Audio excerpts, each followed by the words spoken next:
Good afternoon. How many of you are excited about this topic? Okay, even if you're not excited, can you please act excited for me? Because when we act excited, pretty soon we feel excited. And just like stress is contagious, so is enthusiasm. And we need a lot more of that today. How many of you have tried to change the behavior of somebody you love? Okay, we probably all have. Like squeeze the toothpaste differently, put the toilet seat down, get more physically active. But what do we know about behavior change? Is it easy?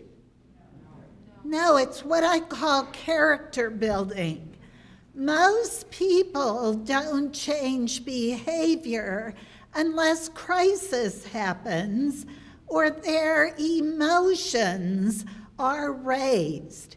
And I think we do not use enough story when we try to motivate folks to make some good behavior change. So I'm actually going to start my talk this afternoon with my personal story, because my personal story actually drove my passion for mental health. I grew up in a small little coal mining town in southwestern Pennsylvania on the left-hand side of this particular slide.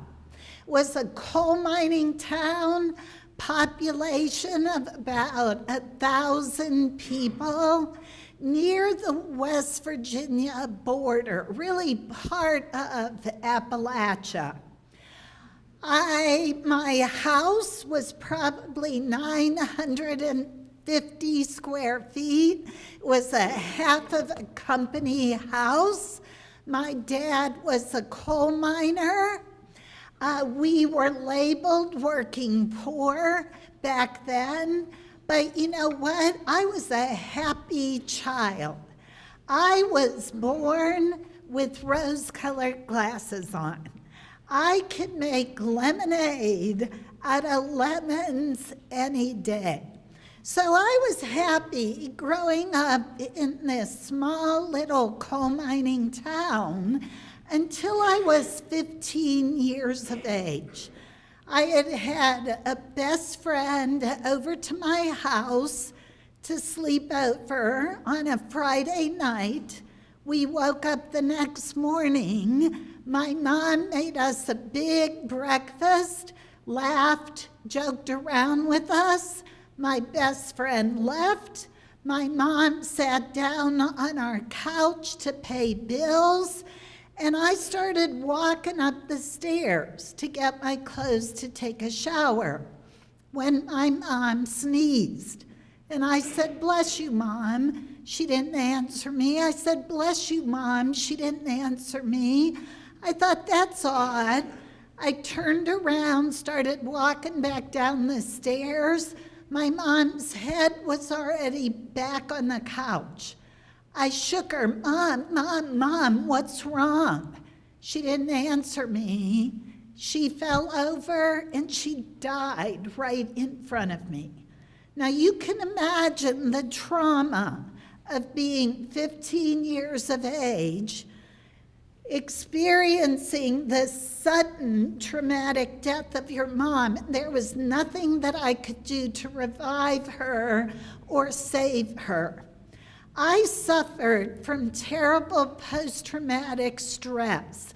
I didn't even know what that was back in the 70s. All I knew, I couldn't sleep through the night. I'd wake up screaming with nightmares, cold sweats. I couldn't function. I wasn't eating. And after several weeks of not functioning, a family member took me to my family physician and said, "Would you do something to help Bern?" Well, he did what so many providers do today. In 2017, got out the prescription pad, wrote a script for Valium, said, "Give Bern one of these every night. She'll sleep and be just fine." And I remember taking a Valium that night. For the first time in weeks, I slept. But I woke up the next morning groggy. I said, "I don't like to feel this way, and bottom line, I just got to gut it up and cope."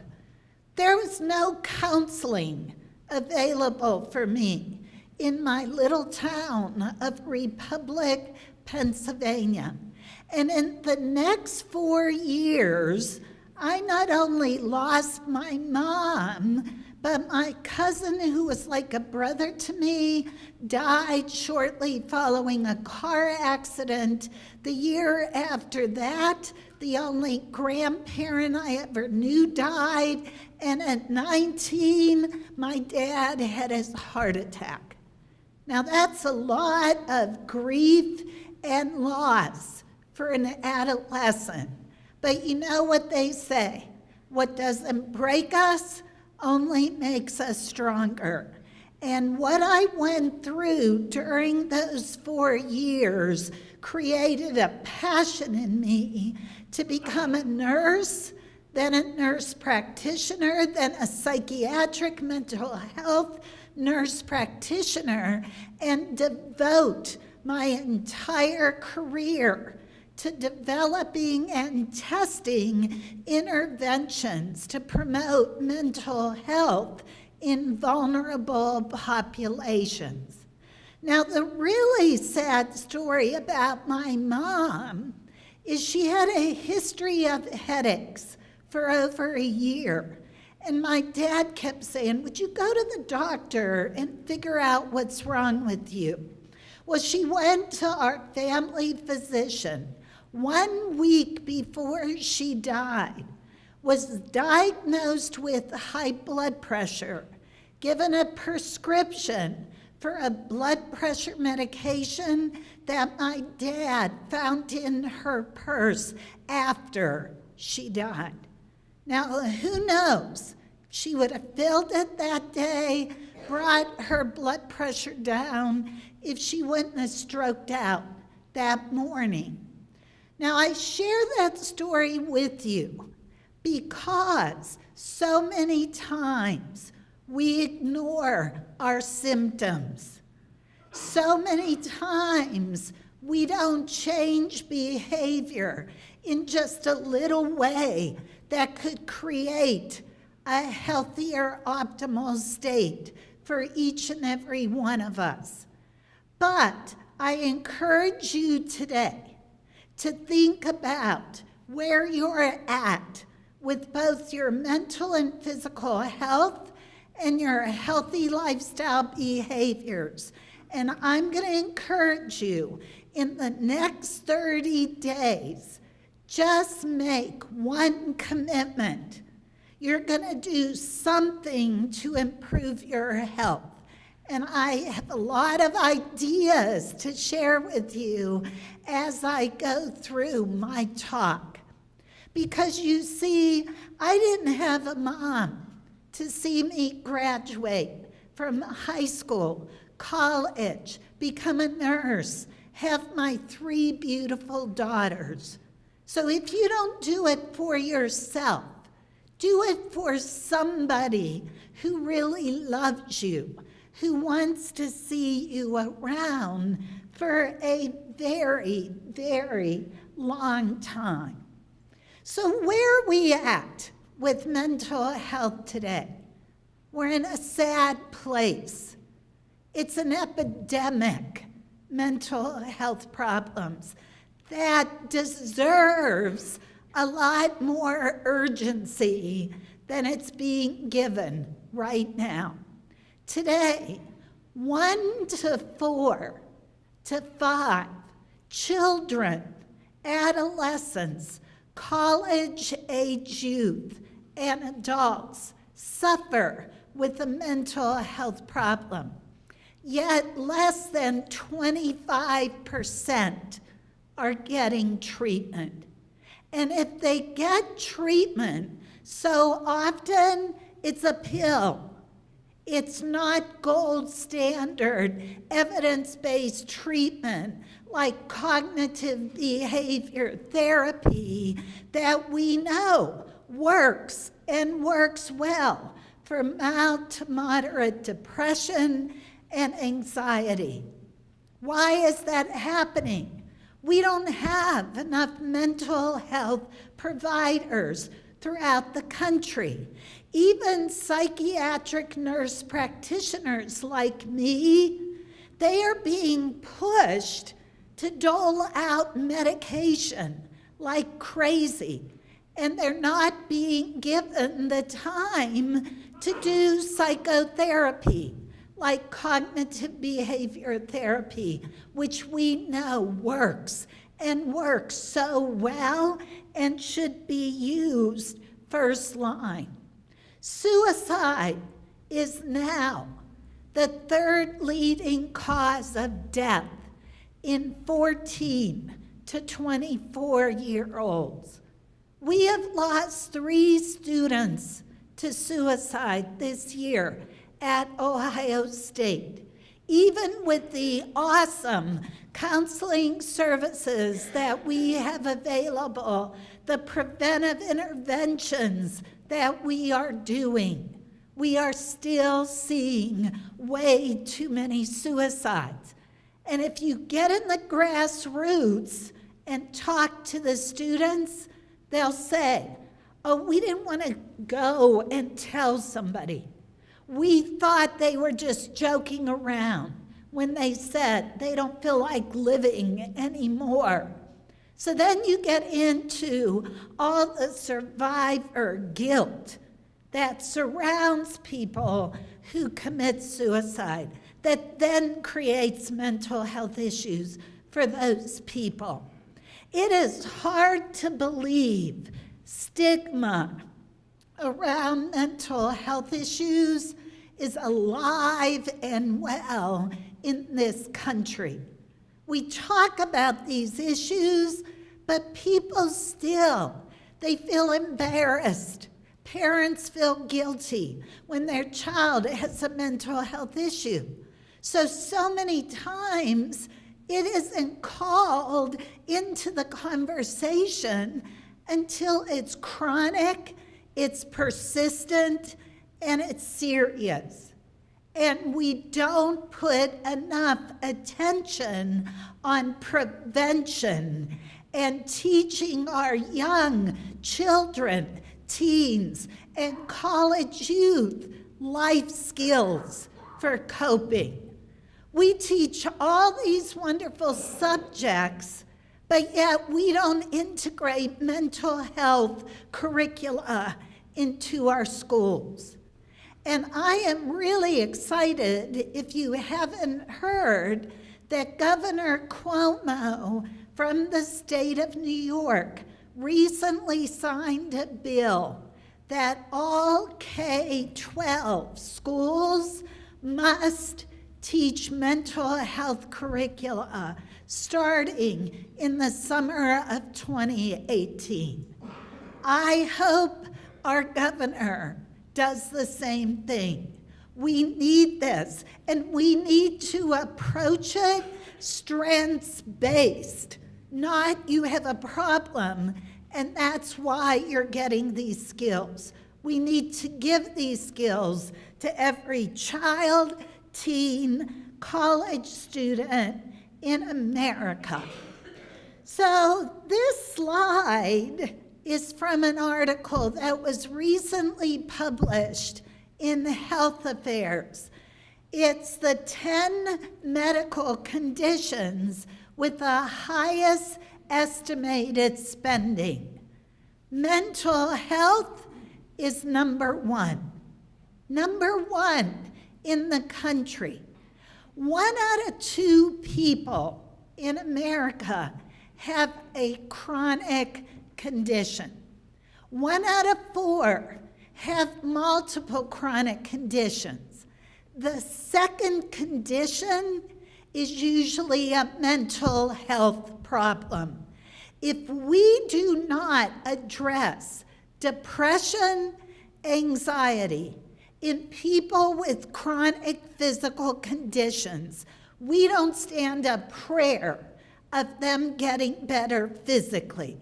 We have got to integrate mental with physical health care much better than we have been doing. This is another Health Affairs article that came out in 2015. The title, Enforcing Mental Health Parity.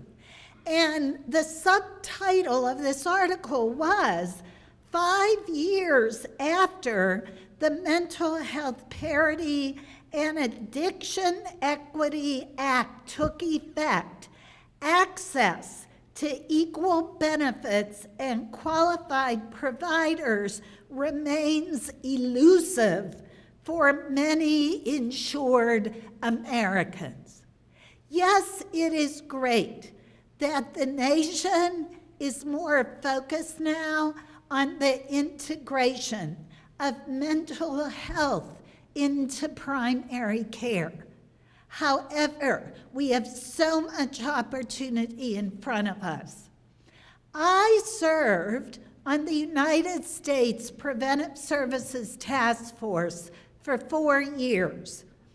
I was one of the 16 scientists that changed the recommendation for depression screening based on sound evidence. And that recommendation is all teens between 12 and 18, all adults should be regularly screened for depression in primary care. Only, we estimate now, about 20% of practices throughout the country regularly screen for teen and adult depression.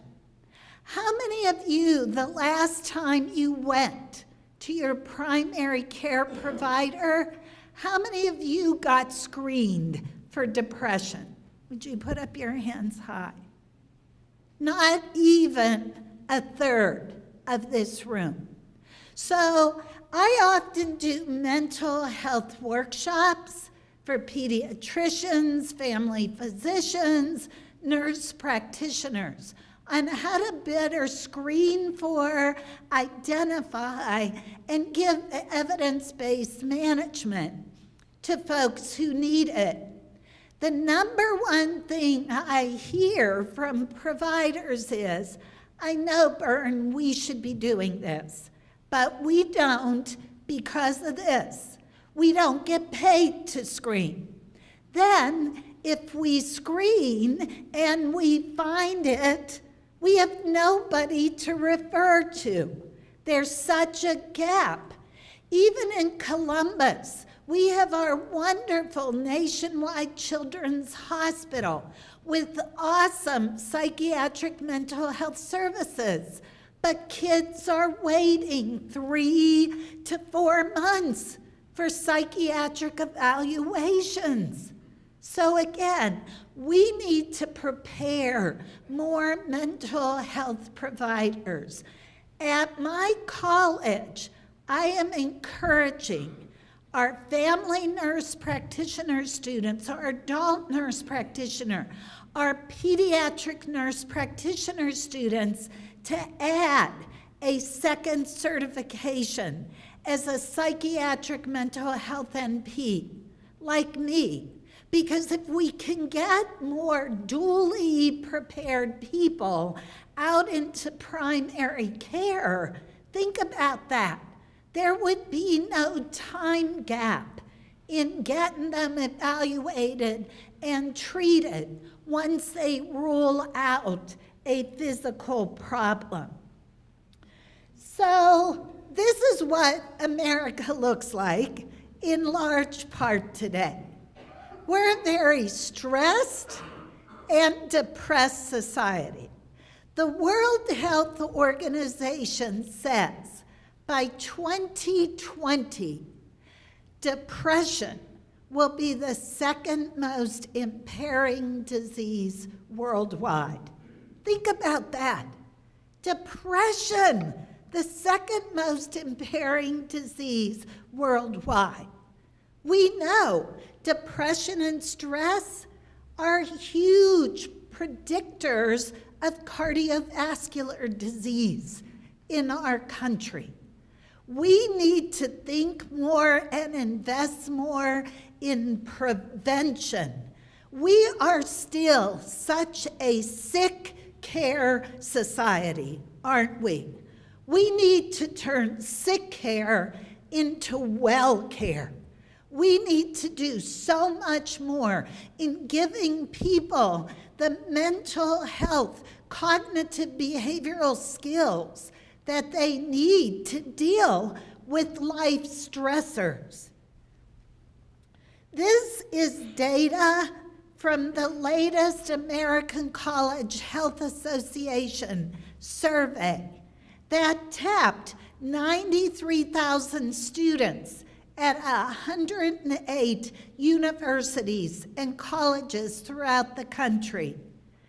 76% of the students felt exhausted, not due to physical activity. 70% felt overwhelmed by all they had to do. Over half admitted to feeling very sad. 45% felt overwhelming anxiety, and 8.3% seriously considered suicide. 8% of our students at Ohio State also reported this same suicidal intent. That equates to over 5,500 Ohio State students. That's huge in terms of population health. We all know we've got to be assessing for risk factors. Wouldn't it be great if all of our kids got asked one question, a self-esteem question, on a scale of 0 to 10, how good do you feel about yourself? From 0, not at all, to 10, I feel really great. There are rare providers in primary care practices that screen for self-esteem, which we know is a huge risk factor for mental health issues. Do we take great family histories for mental health? Drug addiction. Look at the opiate problem we have in Ohio. We are the lead state in this country for opioid deaths. The lead state. We are 46th in health outcomes out of 50 states. And in Ohio, we have 7 medical schools, 43 nursing colleges at the baccalaureate and higher level, pharmacy schools. What can we do more to reverse these alarming healthcare and health trends for the people of Ohio? We got to quit debating about what's best and begin to put more urgent action on this. Overweight and obesity is a huge issue that targets the mental health of people. Anxiety, depression. In the state of Ohio, 2/3 of our adults are overweight or obese. 80% of chronic conditions are totally preventable. Preventable. We spend more money on health care than any Western world country, and our country ranks 37th in health outcomes. With all the intellectual capital we have here in the United States. Now, I didn't come here to depress all of you today, but I want to really emphasize the seriousness of our situation. And hopefully you're going to leave and you're going to do something. You're going to act in some way on yourself or on somebody you love in the next 30 days. If we could just instill more strengths and more protective factors in everybody. Let's not wait till somebody is depressed to give them cognitive behavior therapy. Everybody can benefit from cognitive behavioral skills building. Let's not wait until the conditions are serious and persistent, but act more on prevention and early intervention. Now, if I had sprinkle dust, I would sprinkle it over everybody so they have a wonderful sense of optimism, like this little boy. This little boy has a dream. He's going to be a professional baseball hitter. So he goes to the baseball field every day and he practices so he can achieve his dream.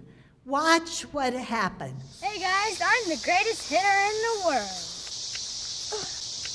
Strike one. Hey, take my glove, run to the other end of the field. I'll hit it to you. Yeah? No, go all the way to the trees, because I'm the greatest hitter in the world. Strike two.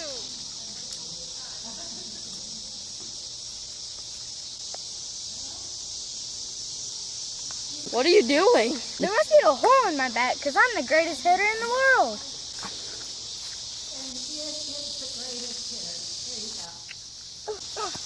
Strike three, you're out. I thought you were going to hit it all the way to me. There's no way the ball's going to get hit way out there. Not when I'm pitching, because I'm the greatest pitcher in the world.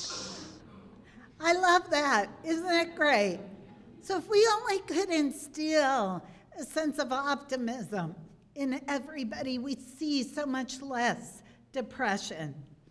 Common symptoms of depressive disorders include sadness, hopelessness, withdrawal, fatigue. Those of you, how many of you are parents in this room?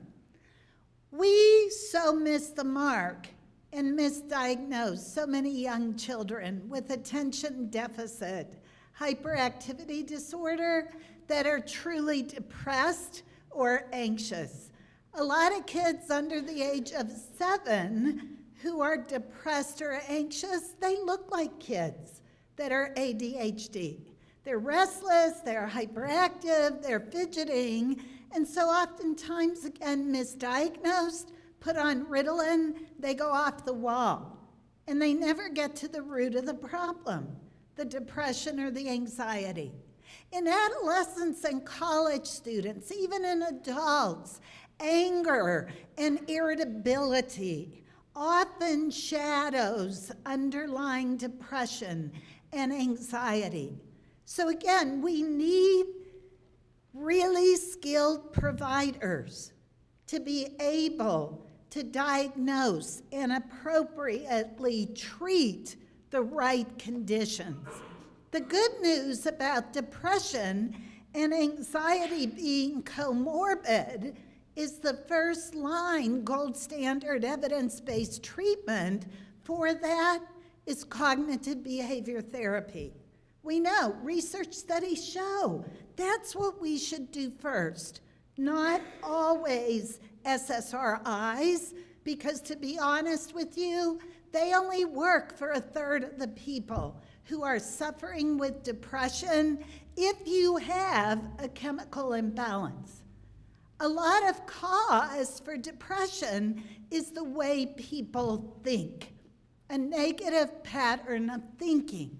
So if we can teach cognitive behavior skills, teach people how to turn negative thoughts around to positive thoughts, we'll feel better and we'll engage in healthier behaviors. Now, because of where we live in Ohio, we have a lot of issues with seasonal affective disorder. The clouds, right? Light therapy can help, but again, cognitive behavior therapy can help tremendously. And then the blues versus depression. The difference is with depression, you have an interfering with functioning. And that should be a big red flag in assessing any mental health condition.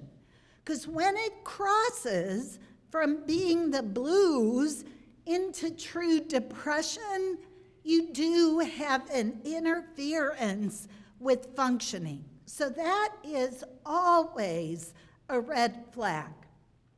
Now, there are many causes of depression.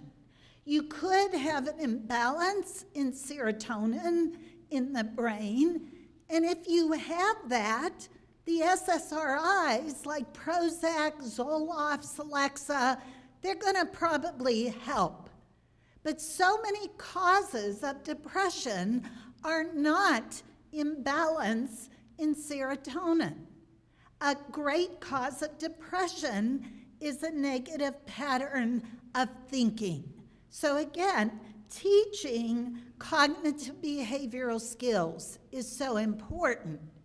And when you're looking and assessing a person for anxiety, you might pick up cognitive signs like forgetfulness, poor judgment, decreased attention, behavioral signs like restlessness in a young child or an adolescent, physiological symptoms like heart palpitations, tachycardia, and irritability and anger. Anxiety often manifests itself with shortness, irritability, demanding, those sorts of things. You can't just label somebody like a teen with some type of behavior disorder without looking down deep to whether or not they have issues with anxiety or depression. So symptoms of stress, anxiety, and depression that interfere with functioning need immediate help. That's the red flag. Is it prohibiting you from thinking normally, from performing like you normally do? And if so, we got to get help and get help right away. Before, say, in our college students, it begins to drop their academic performance. Again, so often we wait until we're having issues with academic or job performance to do something about it. We also know stress and depression have huge effects on the cardiovascular system. So it's not just that it affects our mental health, but it predisposes us to heart attack and to stroke. Stress can be positive, like a new baby, getting married. I have 3 girls. My one daughter is pregnant. She is due in July with my second grandbaby, who I want to be around for a very long time. And my youngest daughter is getting married next May. So I've got a lot of positive stress going on in my life right now. But we have to monitor what does cause us stress. Because if we know where it's coming from, we can proactively do something about it. And then we have to cue ourselves into what are our responses to stress? Are you an overeater of carbs when you're feeling stress? So that'll contribute to physical health issues down the road. Do you get angry and short with people?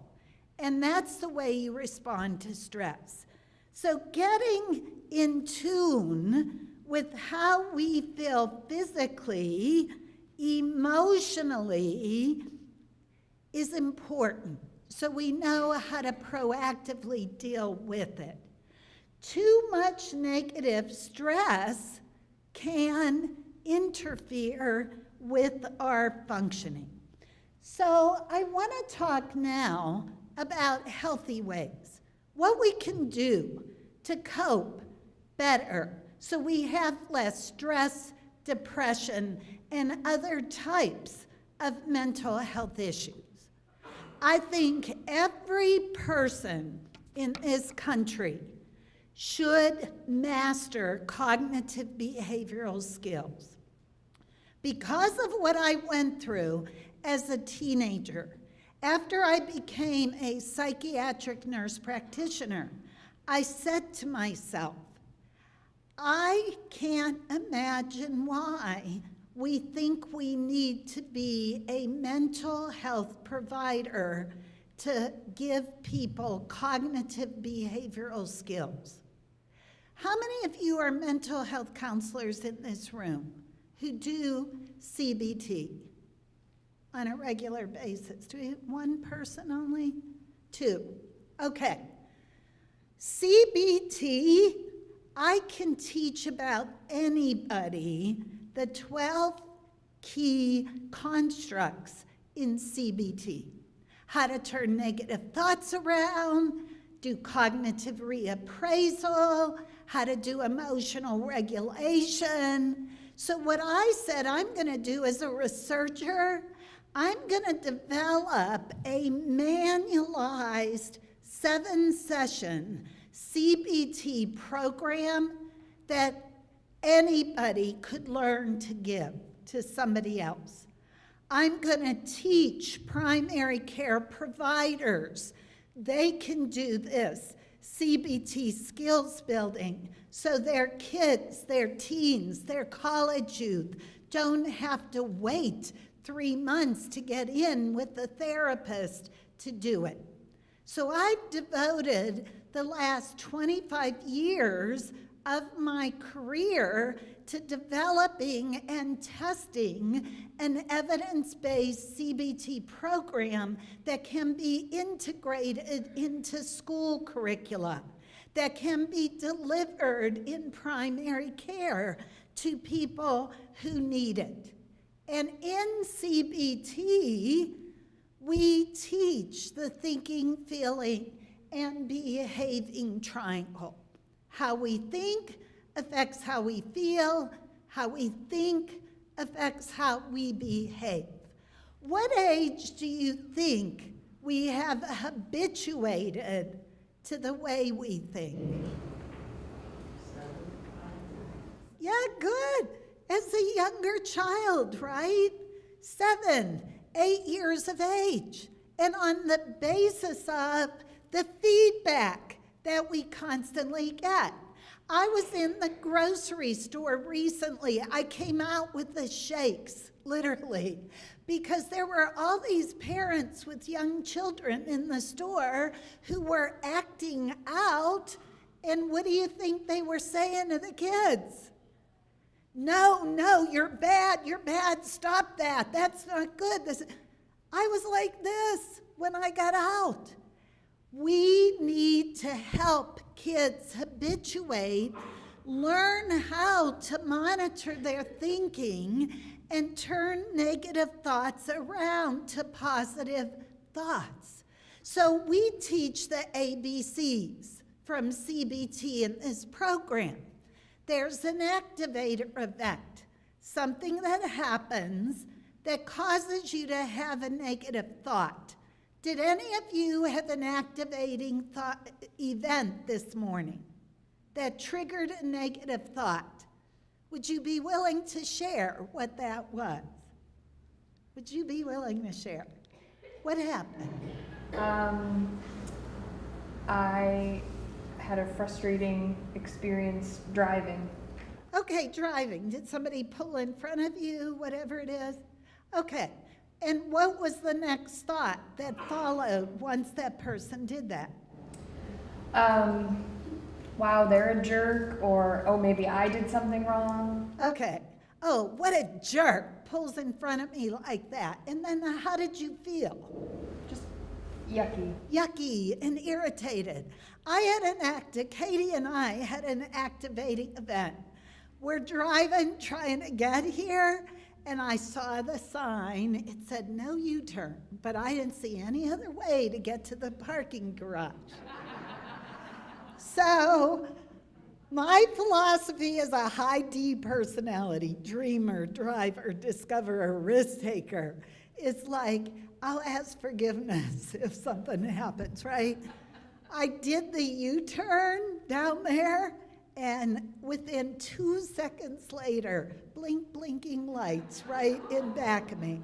Now, years ago, I would have said, oh my gosh, what did I do? I'm gonna get a ticket. But Katie, what did I say? I'm gonna talk my way out of it. I'm like, I've been through this so many times, he'll forgive me because I'm here. But that cognitive reappraisal, I didn't get my blood pressure up, right? And I was pretty relaxed through it. And by golly, I said, hi, officer, I'm Bernadette Melnyk. I'm coming to do a talk at Cleveland State. We're running a little bit late. I knew I made the U-turn. I'm sorry about that, but I didn't want to be late. So he said, okay, right? And I didn't get a ticket. But we have these activating events that happen all the time, right? But it's how we think about them when they occur. So for the next 24 hours, I want you to monitor your thinking. I want you to stay alert for activating events and see where you automatically go, your next thought. If it's a negative belief or thought, I want you to stop it, turn it off. Like imagine you have a clicker, click it off, turn it around to a more positive thought, and watch how much better you feel. It takes practice, though. These CBT skills take practice, but there's something we should be teaching all of our college students, all of our young children and teens, so that they learn the skills in CBT. So you've got to catch those negative automatic thoughts, turn them around to feel better and behave in positive ways. I wear a gum band. I'm so habituated to the ABCs, I hardly ever have to click my gum band to remind me to have a positive thought that follows an activator. If you are not used to thinking more positively, it's going to take you time to habituate, just like other habits that you have. We teach how to solve problems in this CBT-based program, and we're constantly training people to teach their brains how to think more positively. I have a habit that I've done for 25 years. I read 5 minutes in a positive thinking book every single morning. When I get up, I have my 1 cup of coffee for the day. I read in a positive thinking book. A lot of people say, I don't have time. Got to get my kids off to school. I got to do that. I say, do you go to the bathroom when you wake up in the morning? 99.9% of people say, yes, that's the first thing I do. I say, put a positive book by your toilet. So when you sit down in the morning, good information going in, bad stuff coming out, and you have given yourself a resiliency strength booster for the day. Staying in the present moment, so important. 98% of things we worry about never happen. If we could train ourselves to stay in the present moment, we'd have a lot less anxiety and guilt about what's happened in the past. So we're going to do a mindfulness training exercise right now. I want you to repeat the clapping sounds that I make.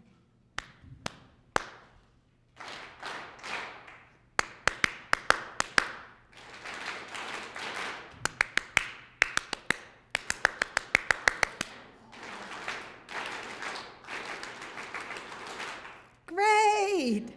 Were you thinking about anything else except what you were doing? But you've got to train your brain to do things like that. You really do. And it's a training to be able to stay more in the present moment. Believe me, it took time and it took practice. I was raised Catholic, so I feel guilty about everything, right? So I had to retrain myself how to stay in the present moment so I don't worry as much about the future or feel guilty about what's going to happen in the past. So I am going to finish by giving you an evidence-based recipe for how to be more mentally and physically healthy. I want you to remember, although cardiovascular disease is technically the #1 killer of Americans, behaviors are our #1 killer. Lack of physical activity, the way we eat, drugs, alcohol, smoking, and 80% of chronic disease can be prevented by doing my evidence-based recipe here. #1, 30 minutes of physical activity, 5 days a week. You might say, oh my gosh, Bern, I have no time to do that. And I would say, sure you do. You work an 8-hour workday, right? Can't you take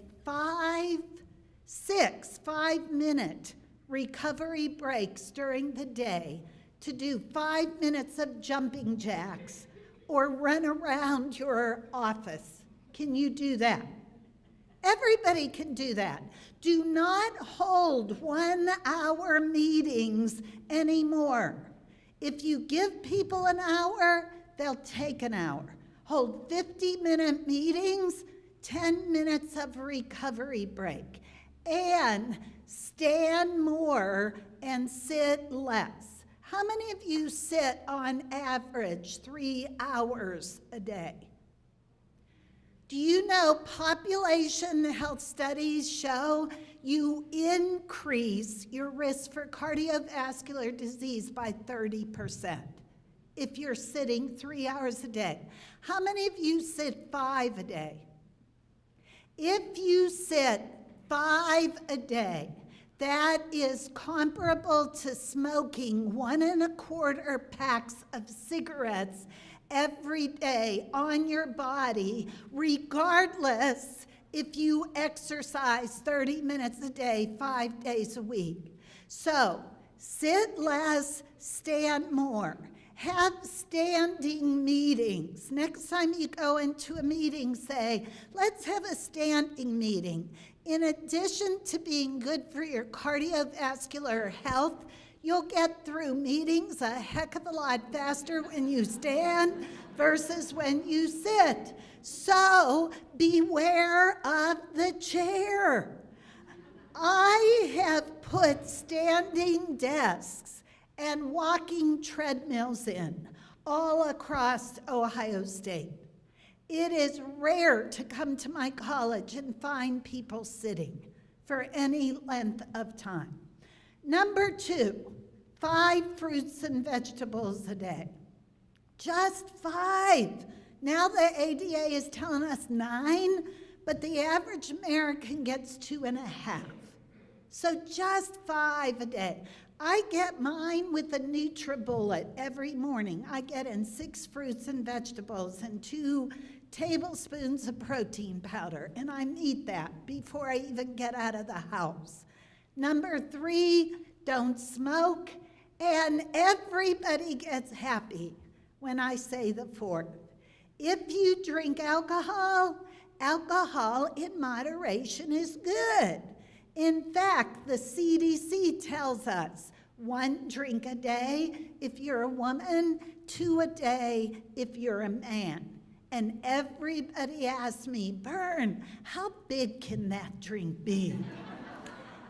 I say 1 serving, a bottle of beer, 5 ounces of wine, or 1.5 ounces of alcohol. But sincerely, if you do just these, you're going to be more physically healthy, have less chronic disease, and be more mentally healthy. Simple, right? But not easy. Simple. So, New Year's resolutions, okay? And the reason I want to talk about the behavior piece is, again, it takes time to change even our own behaviors. How many of you made a New Year's resolution? How many of you fell off the wagon by January 30th? 95% of people do. So I encourage you today, write down before you leave, and this is the last tip I'm going to give you. Write down before you leave, in the next 30 days, I, Bern Melnyk, will increase my activity from 10 minutes a day to 15 minutes a day. I, Bern Melnyk, will eat 1 more fruit every day than I do. And do it in 30-day increments, but put it where you can see it every day, like where you brush your teeth, so you recommit. Don't wait until next year, January 1, to get started. So with that, I thank all of you for coming and being so attentive today. Keep dreaming, discovering, and delivering better mental health for all. Thank you.